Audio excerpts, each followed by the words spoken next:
সন্তানের অসুস্থতা ঈশ্বরের দেওয়া সবচেয়ে বড় একটি অভিশপ্ত জিনিস। তো হ্যালো এভরিওয়ান, কি অবস্থা সবার? Welcome to my page Tisha's blog. সন্তানের অসুস্থতা ঈশ্বরের দেওয়া সবচেয়ে বড় একটি অভিশপ্ত জিনিস, যা কখনো কোনো মা বাবা সহ্য করতে পারে না। সন্তানের অসুস্থতা বাবা মায়ের হৃদয়ে বিষের কাঁটার মতো আঘাত করে, যা প্রত্যেকটা বাবা মায়ের জন্য খুবই কষ্টদায়ক। সবচেয়ে অসহায়ময় সময় হচ্ছে নিজের সামনে সন্তানের অসুস্থতা জনিত কষ্ট দেখা। আর কেন জানি অসুস্থতার রাতগুলো খুব দীর্ঘ হয়, রাত যেন শেষই হতে চায় না, ঘড়ির কাঁটা যেন থেমেই থাকে। দীর্ঘ 3 দিন যাবৎ আরিশ খুব অসুস্থ, তাকে নিয়ে হসপিটালে ভর্তি আছি। হঠাৎই আরিশের ডায়রিয়া হয়েছিল। কালও খুব সুন্দর বাসায় খেলছিল। কাল সারা বাসায় আরিশের হাসির আওয়াজ শোনা যাচ্ছিল, আর আজ হসপিটালে ওর শুধু কান্নার আওয়াজ শুনতে পারছিলাম। নার্সরাও খুব বিরক্ত হচ্ছিল ওর কান্নার আওয়াজ শুনে, কিন্তু আমি তো মা, আমি তো বিরক্ত হতে পারি না। ওর কান্নার আওয়াজ শুনে অন্যরা বিরক্ত হলো।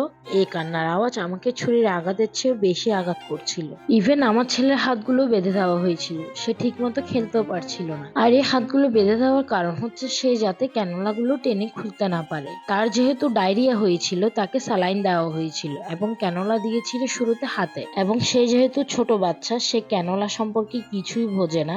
সে শুরুতে ওর ক্যানোলাটা খুলে ফেলেছিল হাতে, এবং তখন দিয়েছিল ওর ডান হাতে ওর ক্যানোলা, এবং ওই ক্যানোলাটা খুলে ফেলার পরে ওকে আবার বাম হাতে দিয়েছিল ক্যানোলা। তবে ওর হাতে অনেকবার সুই ফোরানোর পরে, যেহেতু ও ছোট বাচ্চা, ওর হাতের রগগুলো ঠিক মতো পাওয়া যাচ্ছিল না, এবং হাতে ক্যানোলা দেওয়ার পরে আবার খুলে ফেলেছিল সে হাতের ক্যানোলা। এরপরে 2 হাতে যেহেতু দেওয়ার পরেও সে খুলে ফেলছিল, লাস্টে দিয়েছিল ওর মাথায়। আপনারা দেখতেই পাচ্ছেন ওর চুলগুলো অর্ধেকটা কাটা। আপনাদের অনেকের কিউরিসিটি থাকতেই পারে যে ওর চুল এভাবে কাটা কেন। আসলে ওইখানটায় কেটে দেন ওর মাথা সুই ফোরানো হয়েছিল। আর আমার বাচ্চা যে এত অসম্ভব পরিমাণ কান্না করেছে তা বলার মতো না। Sorry for that. আমি নিজে এই ভিডিওগুলো দেখে আবার কান্না করে দিচ্ছি। আমি আসলে নিজেকে সামলাতে পারি না এই ভিডিওগুলো দেখলে। আমার বাচ্চার কান্নাগুলো এখনো আমার চোখে ভাসলে আমার খুবই কষ্ট লাগে। এরপরে মাথায় দেওয়ার পরে সে মাথায়ও রাখেনি, তাকে আবার পায়ে দেওয়া হয়েছিল।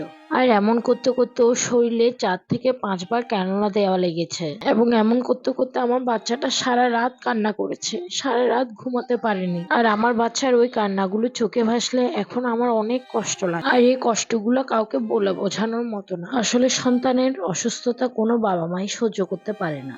নিজে অসুস্থ থাকলে তবুও মানা যায়, কিন্তু সন্তানের অসুস্থতা কখনো মানা যায় না। আমি সবসময় ঈশ্বরের কাছে প্রার্থনা করি সব বাচ্চাকে যেন ঈশ্বর সবসময় সুস্থ রাখে। এই দেখুন, আমার মা কেবিনের বাইরে বাইরে ওকে নিয়ে ঘুরছে। ও যেহেতু ছোট বাচ্চা, ও কেবিনের ভিতর বসে থাকাটা একদমই পছন্দ করছিল না। আর আমার এমন পোড়া কপাল, আমার এখন চলছিল এক্সাম।